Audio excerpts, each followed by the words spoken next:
26 अगस्त 1910 Albania के एक परिवार में एक बच्ची का जन्म हुआ था। बच्ची का नाम रखा गया अग्नेस गोंझा बोयासिस। अल्बेनियन भाषा में इस नाम का मतलब होता है फूल की कली। जब ये मात्र 8 साल की थी तब इनके पिता, जिनका नाम निकोला बोयासिस था और जो एक छोटे व्यापारी थे, उनकी मौत हो गई थी। इनसे बड़ा इनका एक भाई था और एक बहन थी।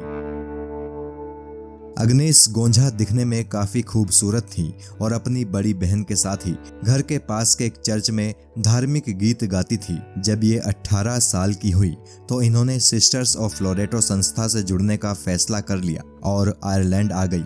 यहाँ आकर इन्होंने अंग्रेजी भाषा सीखी और फिर ये भारत के लिए रवाना हो गई।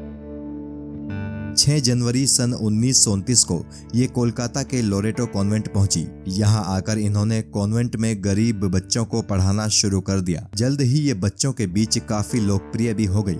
1944 में इन्हें कॉन्वेंट की हेड मिस्ट्रेस बना दिया गया। इन्हें कोलकाता में गरीबों और लाचारों को देखकर काफी बेचैनी होती थी। 1943 में जब बंगाल में अकाल पड़ा तो कोलकाता में भी काफी लोगों की मौत हुई और गरीबी ने लोगों का जीवन बेहाल कर दिया। वहीं 1946 में कोलकाता में हुए हिंदू मुस्लिम दंगों में भी कोलकाता की स्थिति काफी भयावह हो गई थी। इस सब से इनका मन काफी अशांत रहने लगा। बीमारी से तड़प रहे गरीबों की मदद के लिए इन्होंने पटना के होली फैमिली हॉस्पिटल से नर्सिंग की ट्रेनिंग पूरी की और फिर ये वापस कोलकाता आ गई।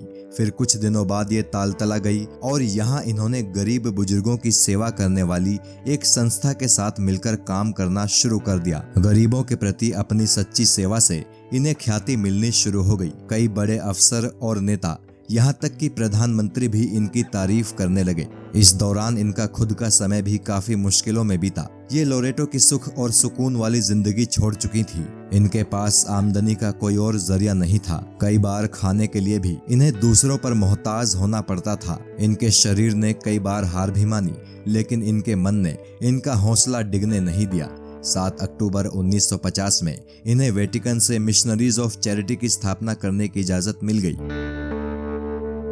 अपने इस संस्था से इन्होंने उन लोगों की मदद करनी शुरू कर दी जिनकी समाज में कोई जगह नहीं थी, जैसे अपाहिज, भूखे, पागल, निर्वस्त्र, अंधे और चर्म रोग से ग्रसित लोग। मात्र 13 लोगों के साथ मदर टेरेसा ने इस संस्था को शुरू किया था, लेकिन 1997 में उनकी मृत्यु के समय दुनिया भर में 4000 से भी ज्यादा सिस्टर्स इस संस्था से जुड़कर जरूरतमंदों की मदद कर रही थी और आज इनकी तादाद और भी ज्यादा बढ़ चुकी है। मानवता के प्रति किए गए इनके नेक कामों के लिए मदर टेरेसा को कई अंतर्राष्ट्रीय पुरस्कारों से सम्मानित किया गया था। सन 1962 में भारत सरकार ने मदर टेरेसा को पद्मश्री पुरस्कार से सम्मानित किया और फिर सन 1980 में इन्हें भारत के सबसे बड़े नागरिक पुरस्कार यानी भारत रत्न से भी सम्मानित किया गया। 1985 में अमेरिका ने भी मदर टेरेसा को मेडल ऑफ फ्रीडम पुरस्कार से नवाजा था। वैसे 1979 में ही मदर टेरेसा को शांति का नोबेल पुरस्कार भी दिया जा चुका था। नोबेल पुरस्कार में इन्हें $1,92,000 मिले थे, जो इन्होंने गरीबों के लिए फंड के तौर पर इस्तेमाल किए थे। बढ़ती उम्र के साथ ही मदर टेरेसा की सेहत ने भी इनका साथ छोड़ना शुरू कर दिया था। 1983 में इन्हें पहली दफा दिल का दौरा पड़ा था। उस समय इनकी उम्र 73 साल थी।